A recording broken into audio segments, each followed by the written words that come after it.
Huwag mo na siyang habulin kung ayaw na niya sa'yo. Minsan sa buhay, darating ang panahon na kahit gaano mo kamahal ang isang tao, hindi na sapat ang pagmamahal para maibalik ang lahat ng nawala. Oo, totoo na marami kang naging pagkakamali. Hindi mo yun sinasadya. Hindi mo naman ginustong masaktan siya. Hindi mo ginustong masira ang pamilyang matagal ninyong binuo.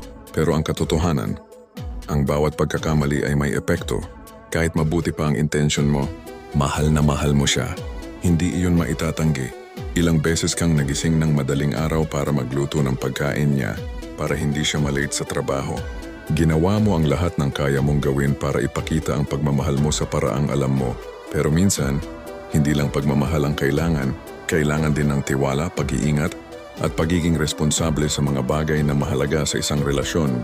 May mga pagkakataong nakalimot ka, may mga sandaling nagkamali ka ng paulit-ulit, at kahit pinatawad ka niya noon, dumating din ang araw na napagod siya. Masakit tanggapin, pero may mga taong hindi umaalis dahil wala na silang pagmamahal.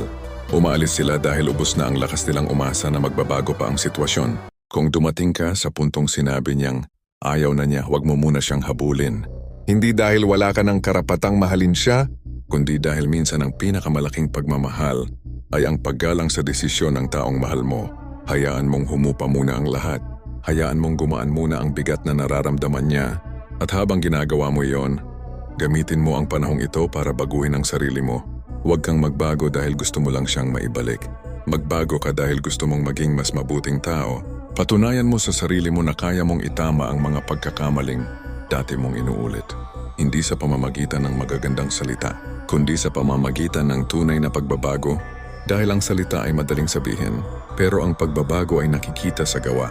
Kung talagang minahal ka rin niya, darating ang panahon na mapapansin niya ang pagbabago mo. At kung hindi man, darating din ang taong tatanggap sa bagong ikaw, ang taong natuto na sa mga pagkakamali, marunong ng magmahal ng may pag-iingat, at marunong ng pahalagahan ang tiwalang ibinibigay sa kanya. Kaya kung nasasaktan ka ngayon, umiyak ka kung kailangan.